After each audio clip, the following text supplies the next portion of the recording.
Yo, WHOO Kid, it's time. You are now entering the Who's House podcast. Strap in for the ride. Shout out to the new Houdini/Dro collab. It's the best new weed strain out there. Yo, man. Welcome to Who's House podcast, and I'm just trying to figure out who's in my house today, man. You know, this guy is just like everywhere right now. It's a miracle I got him in New York City. But before I even start this interview, I got to hook him up because Travis Scott and OG Chase B. I see you're a sneakerhead. What sneakers you got on right there? I got these on, the Supremes. With I went down to Stadium Goods the other day, and I got. They hooked you up? Yeah, they did. You had to pay for it? I did, yeah. What the fuck? Well, you know, it's the right thing. It's the right thing to do. You should pay. You about to have the #1 like movie in the country? They made you pay? Technically, you know. What the fuck? A little bit, yes, a little bit no. Let me stop cursing. But shout out to Travis Scott. He gave me some goodies to give to you. Oh, wow, man. Travis Scott and OG Chase B, that's his DJ. But I went to another spot and they told me to pick it up. And you told me your size. I don't want to snitch it. I don't know. Size 5. All right, size 5. Dainty, really dainty so feet. Since you are Venom, they got you the black on black Travis Scotts. Now the conundrum is how to get into the box, which shows how smart I am. Yeah, I mean, take your time. We only have like 15 minutes some support. I might need a support team to help me get into this. So those are so those are like the Venoms, but they're really Travis Scotts. Ooh, they're lovely. So shout out to Travis Scott, man. You need to go to one of his wild concerts in Europe. Do you see them? Like the way he just. Like, he does, like, the biggest mosh pits ever. Like, 100,000 people mosh pitting. Seriously? All over. I think in Greece, somebody thought it was an earthquake. Really? At the arena, yeah. Like, people who live nearby thought it was an earthquake. Okay. No, I haven't seen it. These are great. Thank you. We got Eddie Brock in here, a.k.a. Tom Hardy. What's up, man? Me and you's been mad cool lately. We've been hanging out, chilling, man. Like, you're a real cool guy, man. Let's see. That's the kind of Shout out to Tiny Temper, man. He got us together. 100%. Thanks, Tiny. How do you know Tiny Temper, real quick? Well, we train together. So, really? we do jiu-jitsu together. We have the same. Well, you know, we have the same professor,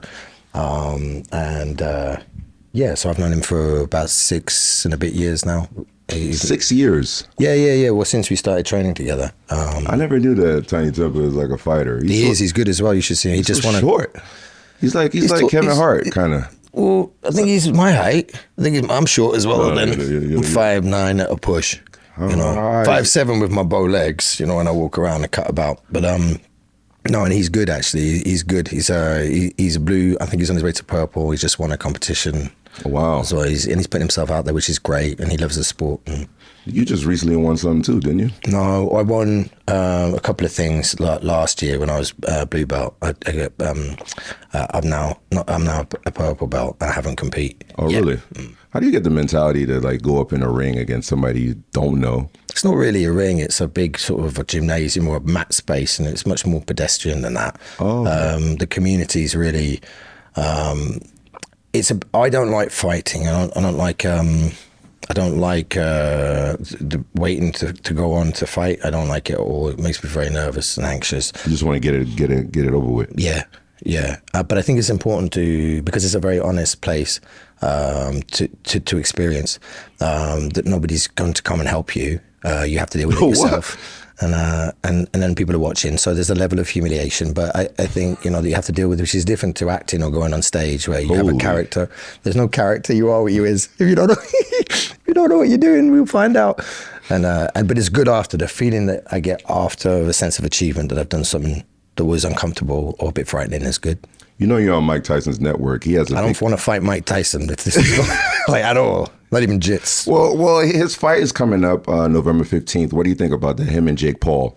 I'm a huge Tyson fan, so I'll be at 57. I know, but he's still dangerous. Yeah. Like it's not just anybody. I know that there's conflicting thoughts across the panorama of people who are fight fans or Tyson fans or boxing fans about what that kind of fight means to different people. Some people are very anti it, some people are pro it, and I think ultimately Mike's I'm Mike Tyson. And so that would be the massive draw for that, for me, would be just to watch him fight. I mean, one guy, he always goes crazy, Dana White, because he loves Mike Tyson so much. He doesn't, I guess he hates Jake Paul. So does 90% of America. Dude, you look like you would spit at Jake Paul's face if you ever saw him. I thought you were going to say you look like Jake Paul. No. I was going to say, Nah, but this is yours. No, I don't want to get into any of that. Fighting is fighting. It's not easy, you know what I mean, at all. It's uncomfortable. It hurts. So if fair play, if somebody's putting themselves out there, you can expect the landing that's coming, and that's on you. And I take my hat off really to anybody who fights at all. And I'm not a professional in that space. So well, you took down Sean O'Malley kind of easy in that skit. You had him in a headlock. That was crazy. He let me. He's a really nice guy. Actually, yeah, of course he did. He's not, yeah, 100%. Yeah, that was it. Gifted. He's supposed to be gifted the opportunity. He's supposed to be Dana White's next Conor McGregor. So I can see. Sean is a super interesting fighter and a really lovely guy, and and Dana knows what he's doing, and it was a real pleasure to work with both of them, for Venom. I'm sorry to cut you off. Your background, I heard that you got the Baines character from like a bare knuckle street fighter from back in the days, like yeah. So that was interesting in its fact. Obviously, Bane was a huge opportunity to have and to be in a Batman, a Chris Nolan Batman movie. It's huge, and when it came down to it, you have to find a voice for everybody, and it is a comic book character, so it has to have some kind of, especially after Heath Ledger had delivered the Joker, which is a monumental success and much loved by all the fans. Coming on after his Joker as the next Batman villain was a difficult space to fill out. I suppose not fill out the shoes that he of the villain previous, but it was just a difficult conundrum as to how to approach him. So there, he has a mask. He's a big guy. What does he sound like? That was, and I like vocal silhouettes. You can play down the line and bat double, be really safe, and play an arch villain, which is quite straight. And I thought that might be really boring and not really doing the job. So I presented Chris with an option, and I said, because also Bane is, Latinx origin. So, me being Irish, there's no immediate connection, familiar in that aspect of my legacy and the heritage. So I had to look at what else was Roman or Latin or Romany, and gypsies, have a direct link in that aspect, which, I can also connect through genetics in that aspect. So I was like, who's out there? And I found a guy who I knew actually before I was supposed to play Bartley Gorman anyway. After I did a film called Bronson, it came out, and he's called Bartley Gorman. He's the king of the gypsies, a bare knuckle fighter, a legend amongst the traveling folk.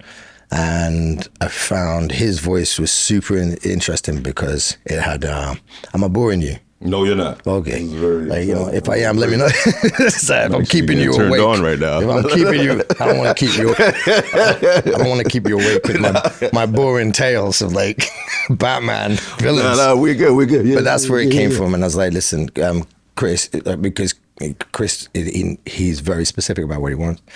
But if he's interested in something, he won't leave a stone unturned. So it made sense to go, look, I have an idea. It could be ridiculed. It could go really wrong. That's what I was saying. That was like a ride or die situation. A little bit, but that was quite a bit of the fun. Though. Yeah, it is. But he'd written Bane as quite florid, a bit of a demagogue, somebody who likes the sound of his own voice. Like there's a scene where he's on top of the Batmobile and he's talking about Harvey Dent, and it's very florid and wax lyrical for somebody who's such a big gorilla type, who's normally a silent type, right? So it's like maybe he likes the sound of his own voice. Or it's something about his voice that comforts him in the darkness, and it's a sort of the only part of him that's vulnerable and pretty in some way, which is a counterpoint to somebody who looks dangerous.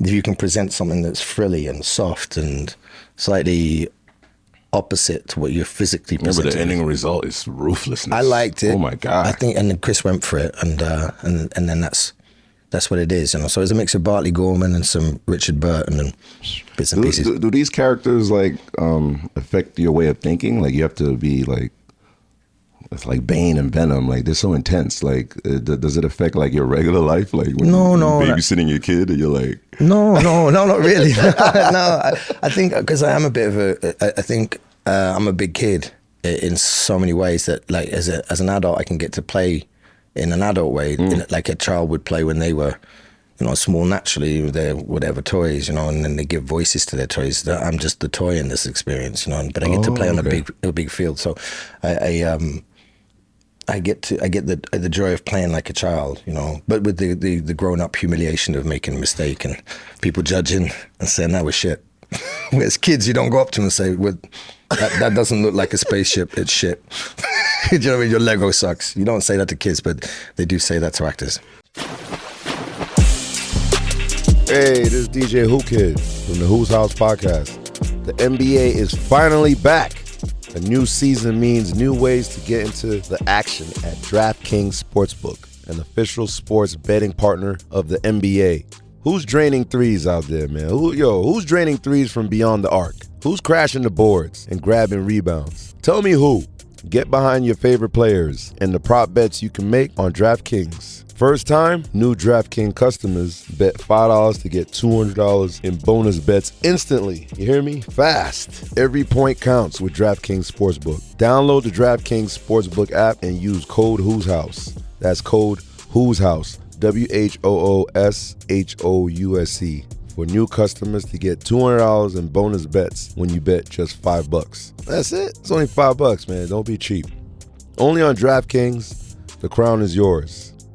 If you got a gambling problem, call 1-800-GAMBLER. In New York, call 877-8-HOPE-NEW YORK or text HOPE New York 467-369. In Connecticut, help is available for problem gambling. Call 888-789-7777 or visit ccpg.org. Please play responsibly, man. Please play responsibly. On behalf of Boot Hill Casino and Resort, Kansas, 21 plus age and eligibility varies by jurisdiction. Void in New Hampshire, Oregon, and Ontario. Bonus bets expire 168 hours after issuance. For additional items and responsible gaming resources, see dkng.co/bball.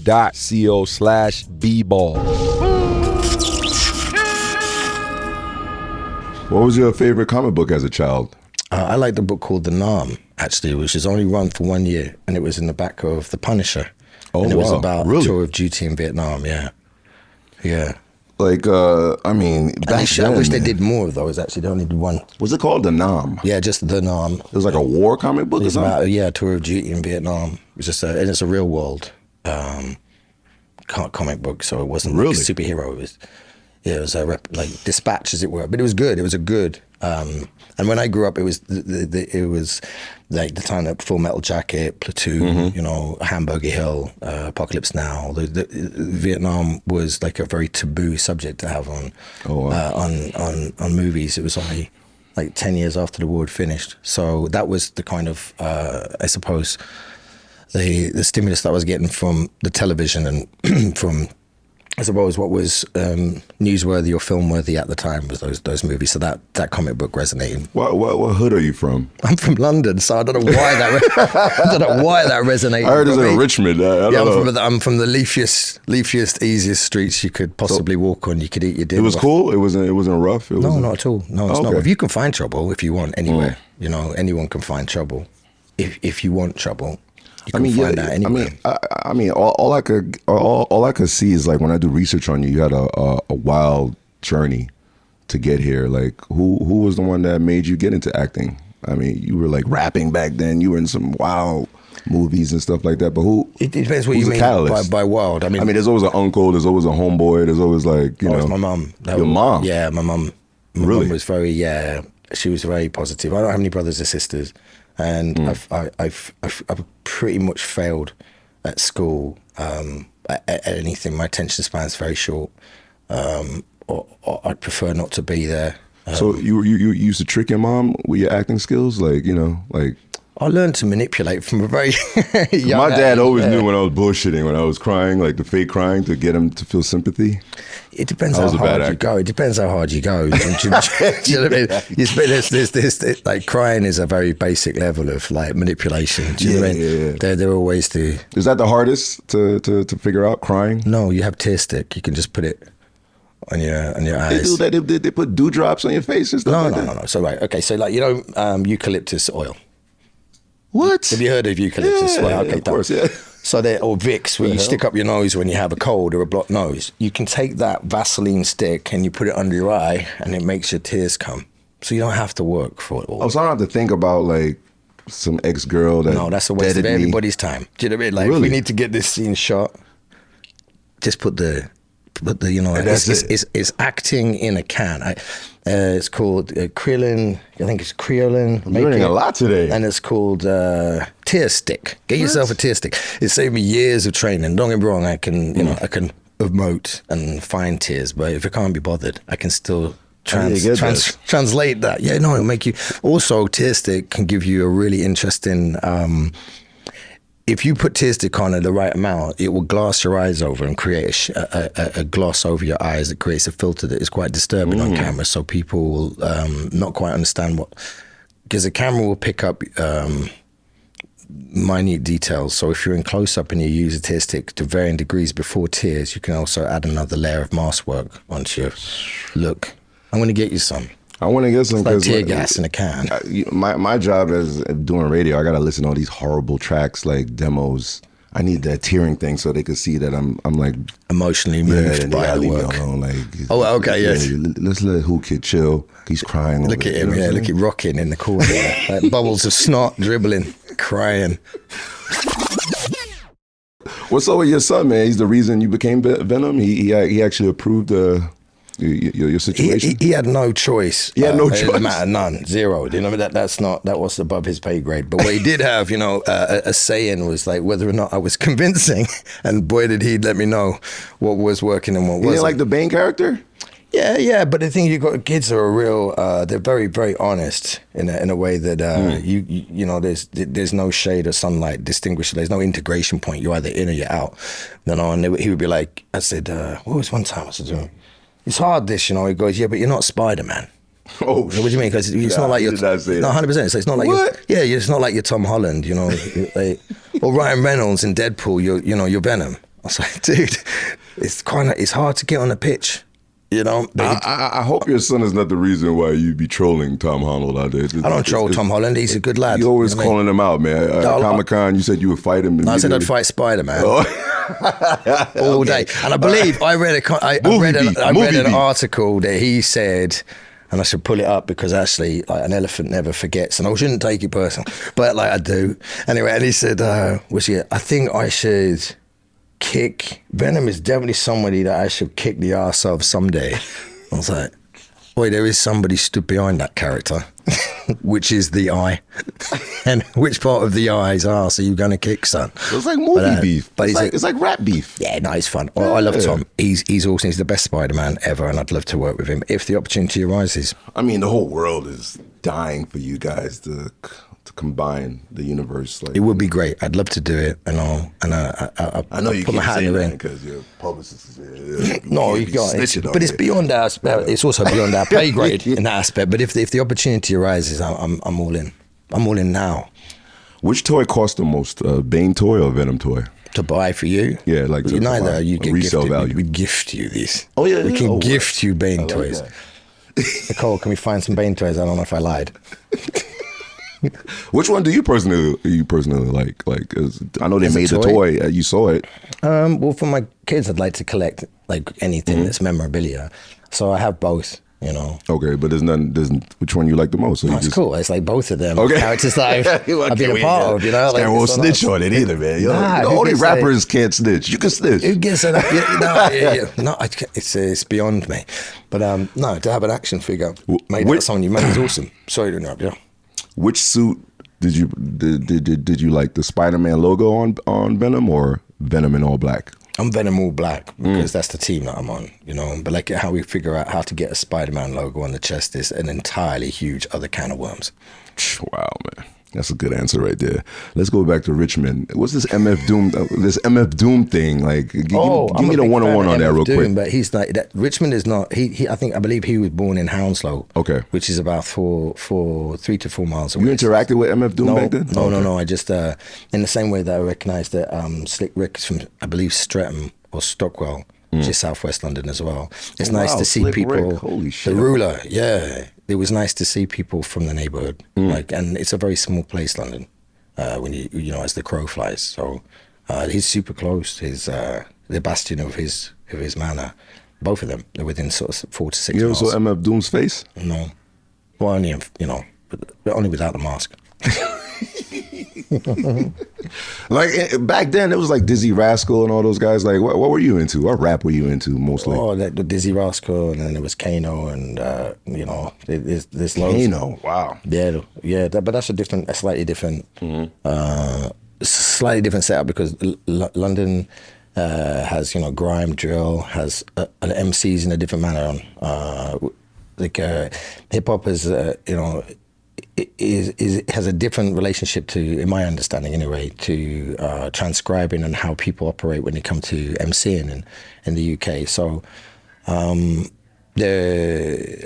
when I grew up, 1977 born, so I kind of missed the Grandmaster Flash element of everything, and I kind of picked up waking up around about Rex and Effects time, and Rump Shaker, I think was commercial at that point, but Two Live Crew and all that was the wakings up and the Fushnikins of hip hop. I see KRS-One is number 1 on your list. KRS-One is KRS-One is the reason why 50 Cent raps. I wouldn't be surprised. So you were spinning bars to your kid. What were those bars? Can you remember the bars? Oh yeah, no, yeah. Oh, you gotta give me the bars, man. You messed up, man. No, I don't. That's a huge assumption on your part, but that's online. And that's the joy of being a father when you walk around with my baby boy in the front pouch. Well, it's 2024. It's so random to see someone spin KRS-One. Kids respond to bars. Yeah, but they respond. Baby. Kids respond like babies. All other babies that I've had, they will respond to boom bap and hip hop, and it's just a nice sound. And what I think is really connected to it is quite wise hip hop in that aspect. You have quite fun, childlike, primal beats and bass sounds, which are comfortable and sit well with a young baby. Actually, there's a vibe on it. And then you have this wisdom that's been spoken, one hopes. Do you know what I mean? To the MC. No. Oh, it's not like that now. Yeah, there's some artists out there. You got the J. Cole's, you got the Kendricks, and they're spitting life situations. But back then, I think it was mostly life situations in a lot of the rap. Yeah, it was very much black hat, knapsack, and what skills you had. From Naughty by Nature through J. Rue the Damager, Gangster. Wu-Tang, Big L, those kind of MCs. Big L. Yeah, that wordplay and language and assonance, alliteration, the use of language and creating transmutation of changing. For me, hip hop music was a way of very simply, with the written word, it would take me from where I was to a panorama of another world that I could see like a movie. But these rappers who are brilliant, MCs that are the most amazing, they create a movie or a space with their words. Not just songs, not popular songs or commercial songs. It wasn't one guy that's an expert at that is Eminem. In 2001, he performed at Reading, the festival, and I think he stopped in London and Manchester. Where were you at when Eminem I went to an Eminem concert. Oh, you went there? Yeah. Oh my God! So I met him briefly. First time. What do you mean? You went to see him? He's incredible, and 50 Cent was there as well. That concert that I went to. Oh, Garage, yeah, I'm getting to that because okay, Irish people love 50 Cent, man. We had 4 sold out shows in Ireland. We did Dublin. I DJ'd in Limerick, Stab City. Wow. I had to wear the rugby so I don't get killed. They didn't care about how famous I was. As long as I had the rugby on, I was a superstar. The rugby shirt. Yeah, I had the rugby of the team that was winning at that time in Limerick. So I think the game was going on. So thank God they won. And I DJ'd that night. Perfect. Connections all around. You play jump around a little bit. It's over. Yeah, okay. Yeah. Yeah. What happened to them? What happened to Everlast? Is it YT40? You know, that's a good question, man. Maybe we should do research. Yeah. I'm gonna where is this dude? Yeah. Yeah, we should. Well, hip hop with Eminem, man, like speeding over to 2018 when you guys interacted in Venom, the Carnage joint. How was it to interact with him? A lot of fans want to know. Do you know what?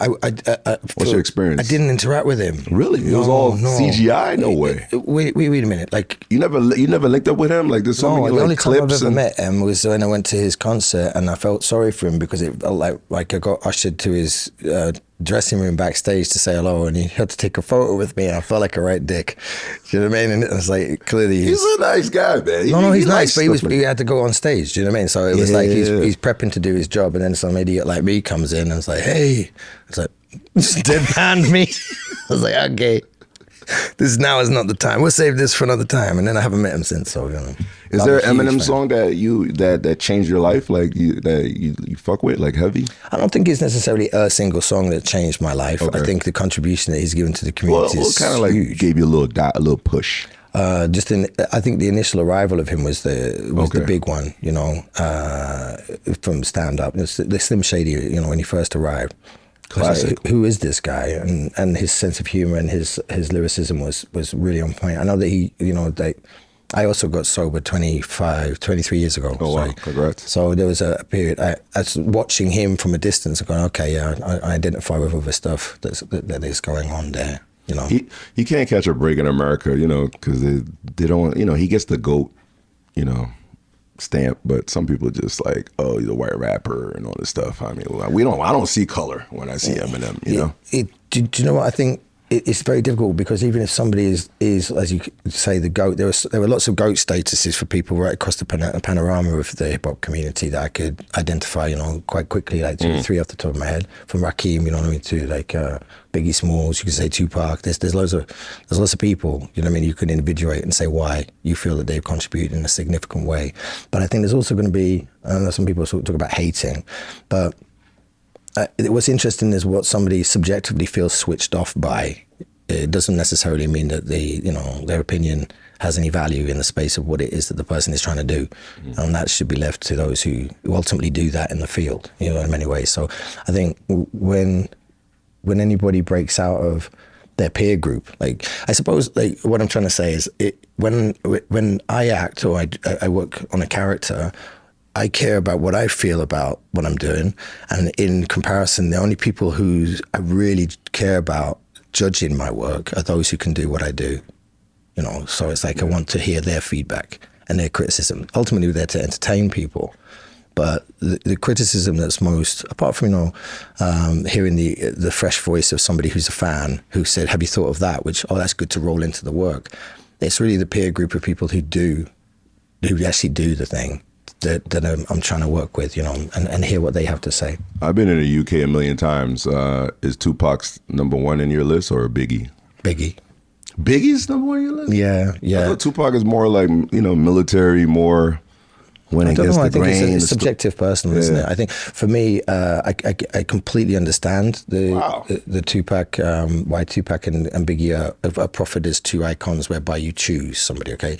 And rather than say I don't choose either because they're both incredible in their own right, which they are, for me, my subjective leaning would be towards Biggie Smalls because he came with he created an atmospheric he sounded like the city of New York. It was like he was like a sound bigger he had spell, which created a space and an atmospheric where you had to sit up and listen. His cadence was slow enough to have an atmospheric which was a presence that for me resonated more.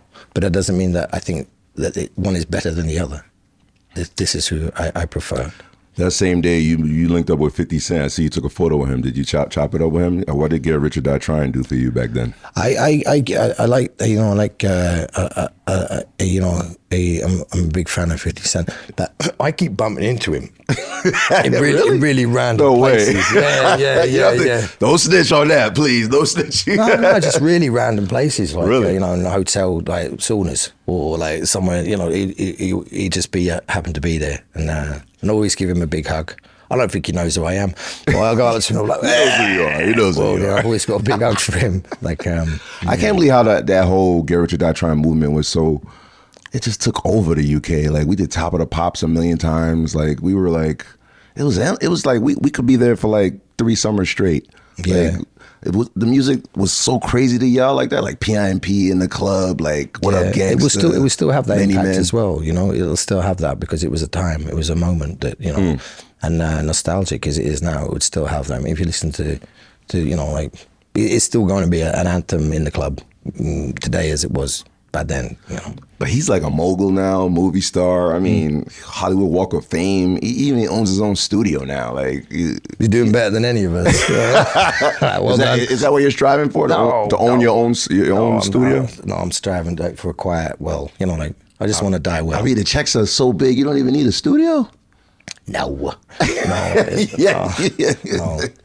No, it's not like that. I think. Yo, I don't have you for a long time. What's up with Wu-Tang, man? Why is this Wu-Tang phenomenon, man? Like, explain Wu-Tang. In what way? To Tom Hardy, like to me, yeah. Because I know you interact with some of them. You gotta inspect the deck and do you know what they are literally every character accent that I have comes from either Platoon, one of the characters in that film, or the Wu-Tang Clan, or people like Busta Rhymes, or the people that infused me, influenced me, or inspired me as a teenager. And I can't tell you why I was drawn specifically to these influences, but that's what I was listening to, and I understood to be raw, authentic, intelligent, have a massive range of observation and reflection, and then to place things in 8 bars, words that created mathematical equations and philosophies and understandings. So you really have to like add and subtract. You got to like really do research on those kind of songs, like I think hidden messages and stuff like that. I think so, but I think at the same time, there's something about listening to them that you don't have to listen to hear every single word initially. Eventually, these things go in, but they're the soundtrack to my childhood. So they've informed decisions that I've made, even though I'm from miles away. I have no connection from the neighborhood or anything like that. I don't know anything. I'm very much a tourist in that world. When I listen to the music, that's what has inspired me to do my own creativity. I'm never going to be a rapper. I'm never going to be from Staten Island. You got to stop hanging with these guys, because that's where all these conspiracy theories come up, man. Can we let everybody know he's not Frankie Pulitzer, please? You're not him. No. Why do they keep saying that? Why does who say that? They're like the internet. Enough is enough, man. You don't got time for that shit. It's what it is. Like, but for me, like, the reason why I avoided, I tried to be an MC when I was a kid, and it wasn't happening. It was a really hard sell. I kept changing up my voice. People were like, you have to be identifiable vocal silhouette. People have to know where you're from, where you're at. I'm from a very safe neighborhood. Not from the hood. Not at all. Yeah. No. And even this one, you got a little nervous right there. No, I'm not nervous. There's nothing to be nervous about, because I put myself into a lot of stupid places anyway. Yeah, so there's nothing to prove on that front. I know exactly where I'm from and where I'm at. I think what was really difficult was that I absolutely loved something that I was never going to be a part of. Okay. Because back in that period, it was like, if you're not, it's about where you're from, not where you're at.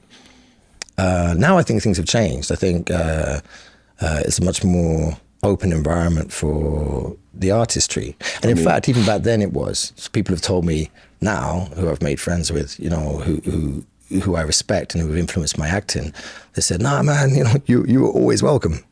But I think as a kid, and you're trying to strive to find an identity, that was one that I was locked out of. So I switched and I went into acting. And in this place I can have small features in other people's movies, do you know what I mean, where I can play characters, which is the same as 8 bars or 16 bars and freestyles and stuff. So. The new rappers now, UK, man, they got Gig, Skepta. I mean, they're classic. Tiny Temple's the reason we're together. So Dizzy Rascal, they're the classic. But how about these new guys like Central C? Do you bump Central C? No, I don't. I'm still very much in a time capsule. Oh, really? I'll still go back to. But I saw Lil Sims. Lil Sims was on the last. Lil Sims. Occasionally, like somebody will pop up in the gym and I go, "Have you heard this?" She's nice, actually. She's like a lyrical genius. I think she's awesome. Okay. And we reached out for her on Venom 2 because she had a song called Venom. but she'd never heard of Venom. No way. When I saw it, I was That's like, how y'all got her? And then she said, and her name is Little Sims. So I was like, are you named like Little Symbiote, like Little Sims, and your song's Venom? She's like, holy. nah. I was like, okay. So this is, it was one of those things that had to be in the same way. In Venom, we like to put a lot of retro stuff in. So we'll work on, me and Kelly, when we're working together on writing and developing a Venom, we look at the collage of visuals and aesthetics that we enjoy. So like whether that's in Venom 2, I'm wearing Beverly Hills Cop Axel Foley's costume, but we inverted it because these are films that we grew up and we like, so we throw back and we like a DJ might mix in a sample from another from anything. We do that with the film, so we blend in Easter eggs and things from our childhood. Little Sims, like hip hop has always played a big part in my childhood. Irrespective to my authenticity to be a part of that group, and community. I still love it. So we've been putting, like, for example, I met Czarface I couldn't get the rights to a Public Enemy track in Carnage. So you gotta call me, man. I don't know how it went down, but the long and short of it is we shot this thing, which was Cletus Cassidy leaving prison and then taking his Mustang and driving to a gas station and beating somebody up really badly. And there was a Public Enemy track that we really wanted for that. Turns out we couldn't get the rights to it, so whether it was too expensive or whatever it was. And so my friend had said, hey, have you heard this band Czarface? I was like, no. In the gym, again, when we were training, and he played it. I was like, oh, they're great.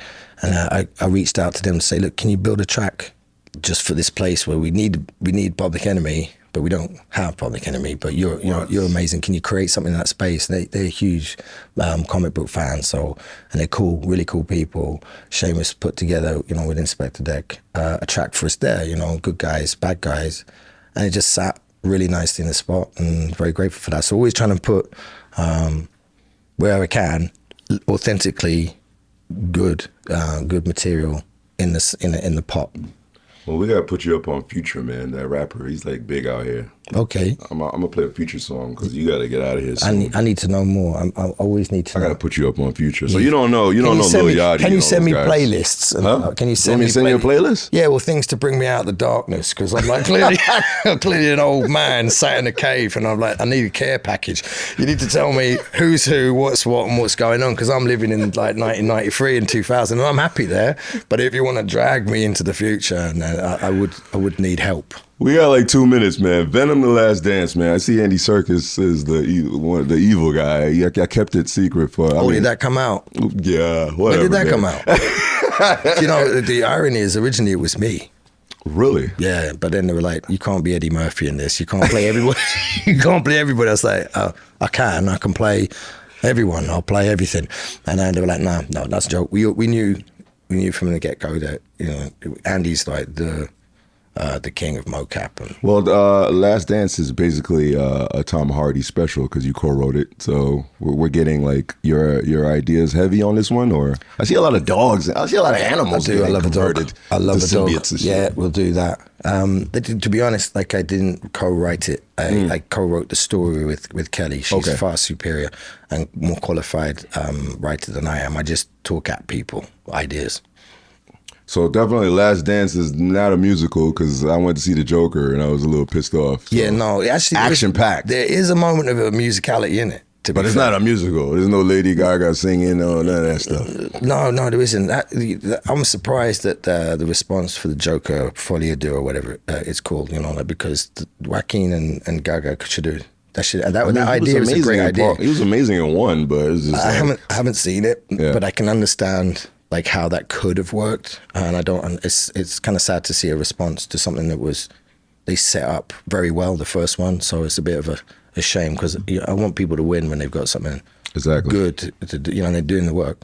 So that's disappointing. I feel for them that aspect, but no.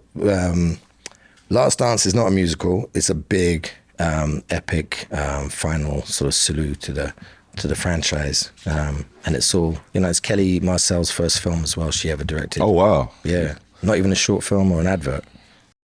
How do you keep up with the multiverse? This is my last question. Like, I have no idea how do they do that? You got Ant-Man, Thor, Doctor Strange, Spider-Man. How do you put it all together? And I mean, is it infinite? Like, I guess so, but I mean, there's a difference between Disney's MCU and Sony's Venomverse. So like we have our own lanes in many ways. But I mean, I have a kind of understanding about how the operational MO is on that front, and obviously I read the comics and stuff. But I have to ask my son, say, what's going on? what do I need to do? It's amazing how they interconnect everything. Well, yeah, they'll know what's going on, and I send the tout out and go, come back with the information, and please tell me, what do I need to do? Before we get out of here, did Woody Harrelson get you high? Because he got me so high. He's super pothead. Dude, like he got me into. He's the ultimate, yo. I'm still high now. Is it? Like you're still sweating, sweating it? Yeah. I was wondering why I could smell. Like, but no, he's I'm 22 years sober, so like whatever that means, like. Congrats, man. You need to hang with M. I'd love to play, but unfortunately I can't because I won't leave the place how I found it. But Woody's good fun, and he got me into vegan food. He's like he loves to eat. So you don't eat meat no more? No, he's for years. He's an advocate, a very serious advocate for that. And wow, but he's funny. Guy's funny. Like he's brilliant. I'm so jealous that's like your boy and stuff like that. Oh, I just smoke with him. That's it. But I mean, that's probably quite a lot. That's better. You know what I mean? Okay, but he's fun though, right? He's mad for yo. Proper. I can't snitch on what we did that night, but yeah, we had a lot of fun. Yeah, no, he's a serious dude. I love him to bits. All the interesting ones are a bit, crazy. We gotta get out of here because you know when you could tell like your publicist is like on your heel, jittery. Yeah, no. Fuck out of here. No, everyone's See ya. Thanks for having me, brother. Shout out to the new Houdini/Dro collab. It's the best new weed strain out there. Just bring me a pack of backwoods and a slush.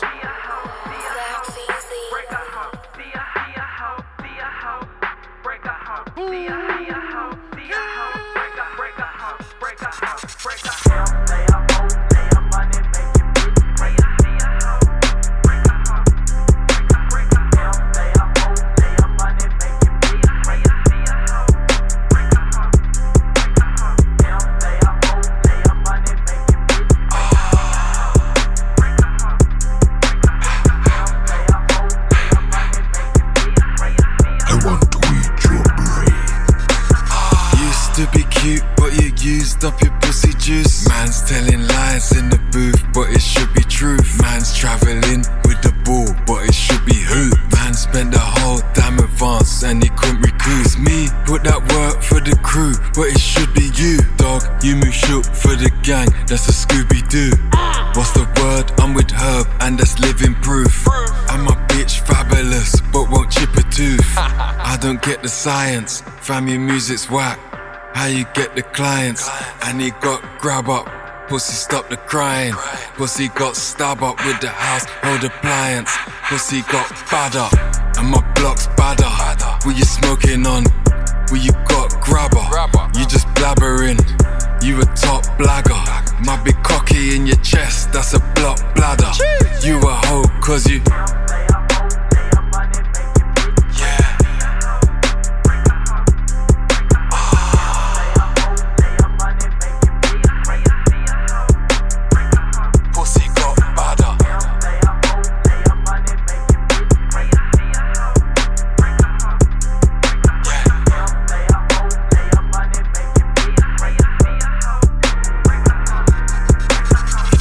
out in Cali that roll O's like a hula hoop. Got a new car that I just bought. When I drive it, I might lose the roof. Gotta go out and get ghost status if you wanna do what I do. Got a few bitches with me when I go out, some new ones choosing too. Gotta be a boss if you wanna talk to me, my nigga. Who are you? Got a few niggas that's gon' send some shots, but they ain't shooting hoops. Got a few girls that got they body done, might throw them in the pool. Got a few pounds that might fly out the country, y'all like breaking rules.